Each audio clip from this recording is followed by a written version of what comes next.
that changed the world. Before the advent of the X-ray, medical diagnoses were very primitive in our sense of the word. When a patient came to a doctor with a broken bone, pain, or object lodged within their body, the physician used their sense of touch to investigate the problem. This was quite problematic. For broken bones, the swelling around the affected area made it difficult to diagnose, let alone correct the problem. Fingers could only probe the human body so far. When touch failed them, the physicians turned to the use of sound with a stethoscope. However, this method was also ineffective. The doctor had to create mental pictures of the inner body from the effects of sound. Because of the vast opportunities for errors, many lives were lost because the physicians were not capable of correcting the problems in time.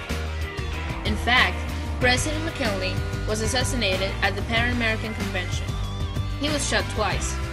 The doctors were unable to find the bullet left in his body and closed up the wound. An experimental X-ray machine, which might have helped to find the bullet, was in hand at the exhibition, but for reasons that remain unclear, it was not used.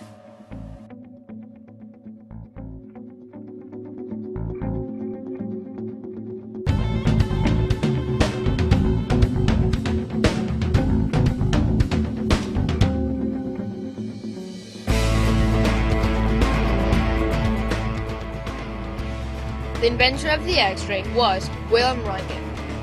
He was born on March 27, in 1845, at Lennep in the Lower Rhine province of Germany. He was not the typical physicist. He never received his high school diploma.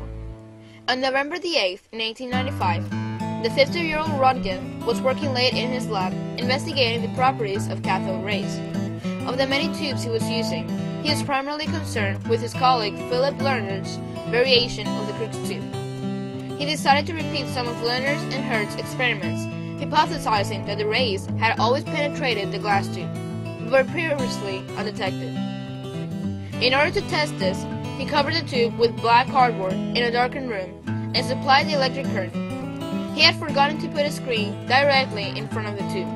Nonetheless, a greenish-yellow glow appeared on a cardboard screen that was lying on a chair several feet away from the tube. The startled Röntgen was surprised to see that not only the screen was glowing, not inches, but feet away from the tube, but glowing in the shape of a letter A, which a student had written on a cardboard.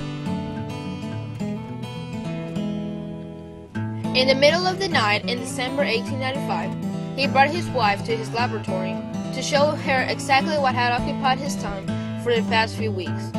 Mrs. Röntgen placed her hand upon a photographic plate and waited while her husband turned on the machine, aimed directly at her hand. This is the picture that had come out. She immediately screamed, "It's like I can see real."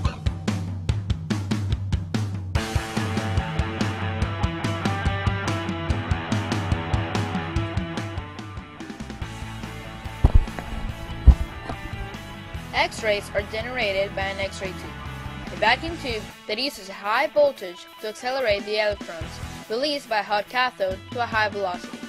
The high velocity electrons collide with the metal target, the anode, creating the X-rays. In medical X-ray tubes, the target is usually tungsten or a more crack-resistant alloy of rhenium, 5%, and tungsten, 95%, but sometimes molybdenum for more specialized applications, such as when soft X-rays are needed as in mammography.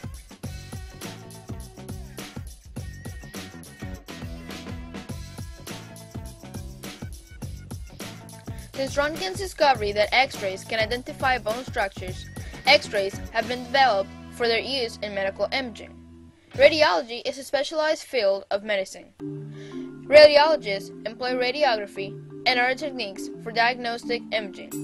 This is probably the most common use of X-ray technology.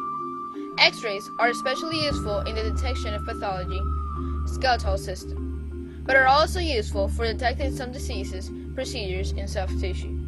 Some notable examples are the very common chest X-ray, which can be used to identify lung diseases such as pneumonia, lung cancer, or pulmonary edema, and the abdominal X-ray, which can detect intestinal obstruction, free air, and free fluid. X-rays may also be used to detect pathology such as gallstones or kidney stones, which are often, but not always, visible.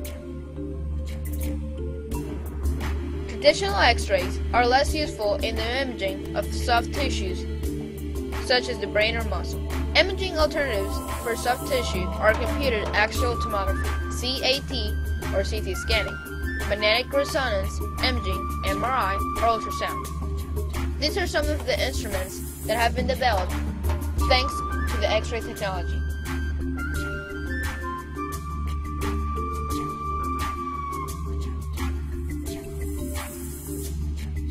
Since the invention of the X-ray, many changes have been made to this creation.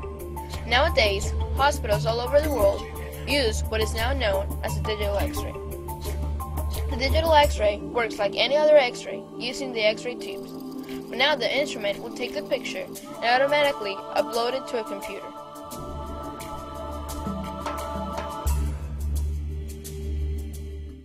And then we come in here to do the X-ray. We put our cassette right into the wall bucky here. We do these are for standing, for chest, for standing spine work, for skull work. And if the patient can't stand, then we bring them over here and we put them on our table. And here we do hips, abdomens, pelvises, and sometimes we have to keep the patient in their bed and we do their X-rays right in the bed. Once we're finished with the X-ray, we take our X-ray plate and we take it back to where we ID'd it to process it. Once the X-ray has been taken on the cassette, it is then placed on the digitizer or processor where the image is developed. Once the cassette is run through the digitizer, it then appears on our monitor where we're able to visualize the image and make sure if any corrections need to be made. We are able then to send the image itself to any of the doctors that read at the different 5 locations that we have. Once the image has been sent, we are able to print the images. That way we have hard copies that will then go to our film library to be filed in the patient's folder. It's a lot easier this way as the old way in running films to a dark room, waiting for the images to process, and the doctors now receive the images right through the system and don't have to wait for the images to come to them anymore.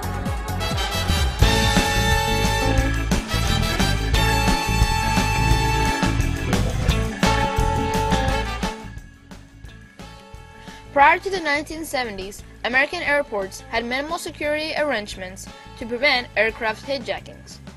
Measures were introduced starting in the late 1960s after several high-profile hijackings.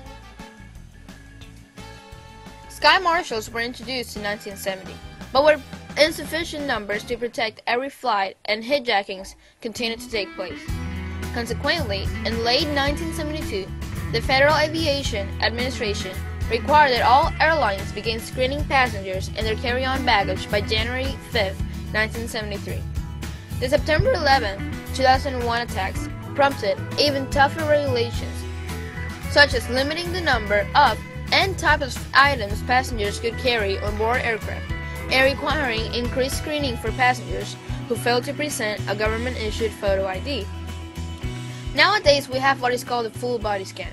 It is basically a large X-ray that can scan the whole body and determine if the person is carrying a harmful weapon that may threaten the security of our country. Thanks to the X-ray technology, we can now enforce full body scans and help increase the security of our nation.